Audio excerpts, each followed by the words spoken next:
Hi friends, today special fish fry recipe. ఇదైతే చాలా easy వేలో చూపిస్తాను మీకు.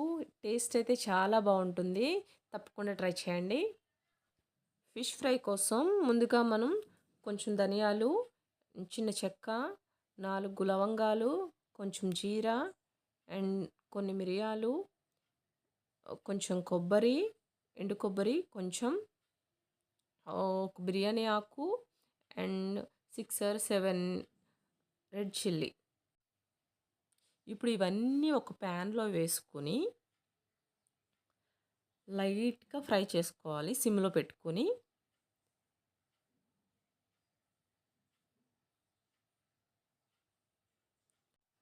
ఈ విధంగా ఫ్రై చేసుకోవాలి. ఇలా ఫ్రై చేసుకున్న మొత్తం పూర్తిగా చల్లారిన తర్వాత మిక్సీ జార్లో తీసుకొని, ఇలా మిక్సీ జార్లో తీసుకున్న తర్వాత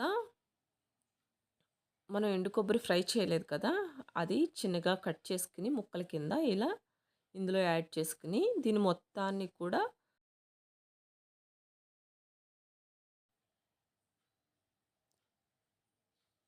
ఇలా మెత్తగా పౌడర్ చేసుకున్న తర్వాత దీన్ని పక్కన పెట్టుకోవాలి.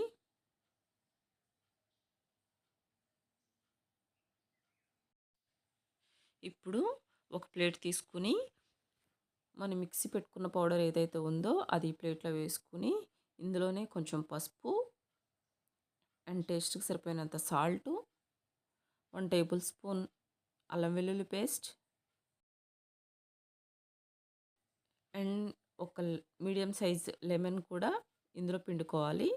ఇది మొత్తాన్ని బాగా కలుపుకోవాలి. ఇది మొత్తం బాగా మిక్స్ చేసిన తర్వాత ఒక ముద్దలాగా అయిన తర్వాత దాన్ని పక్కన పెట్టి, మనం ముందుగా ఏదైతే ఫిష్ క్లీన్ చేసుకుని పక్కన పెట్టామో ఆ ఫిష్కి ఇలా నాట్స్ పెట్టుకోవాలి. ఇలా నాట్స్ పెట్టుకున్న తర్వాత ఇప్పుడు మనం కలిపినటువంటి ఈ మసాలా ఏదైతే ఉందో అది మొత్తం ఫిష్ మొత్తానికి పట్టించాలి. బాగా ఆ నాట్స్లో నుంచి అదంతా బాగా వెళ్ళేటట్టు పట్టించాలి. టూ సైడ్స్ మొత్తం అప్లై చేసిన తర్వాత దీన్ని ఒక హాఫ్ అన్ అవర్ అయితే పక్కన పెట్టేసి ఉంచాలి. ఇప్పుడు ఒక ఇనపపెనం తీసుకుని అందులో ఆయిల్ వేసి, ఆయిల్ హీట్ అయిన తర్వాత మాత్రమే ఇప్పుడు ఈ ఫిష్ ఇందులో వేయాలి. ఈ ఫిష్ ఫ్రై అనేది మీడియం ఫ్లేమ్లో కానీ లో ఫ్లేమ్లో కానీ పెట్టి మాత్రమే చేసుకోవాలి, కుక్ చేసుకోవాలి. లేదంటే కనుక ఫిష్ మొత్తం కూడా మంచిగా ఫిష్ అంతా కుక్ అవ్వదు. ఒక సైడ్ అయిపోయిన తర్వాత దీన్ని ఫ్లిప్ చేసి రెండో వైపు కూడా ఈ విధంగానే కుక్ చేసుకోవాలి. చూడండి, ఫిష్ అయితే చాలా బాగా కుక్ అయింది. ఆయిల్ కూడా చాలా తక్కువ పడుతుంది. ఈ ఫ్రై మీరు తప్పకుండా ట్రై చేయండి, మీకు కూడా బాగా నచ్చుతుంది. చాలా అంటే చాలా బాగుంటుంది. నేను చెప్పిన విధంగా ట్రై చేయండి, మీకు కూడా చాలా బాగా వస్తుంది ఈ రెసిపీ అయితే. చూడండి, మొత్తం ఫిష్ మొత్తం కూడా చాలా బాగా ఫ్రై అయింది. టేస్ట్ కూడా చాలా బాగుంది. అండ్ ఈ రెసిపీ నచ్చితే కనుక లైక్ చేయండి, షేర్ చేయండి, సబ్స్క్రైబ్ చేయండి.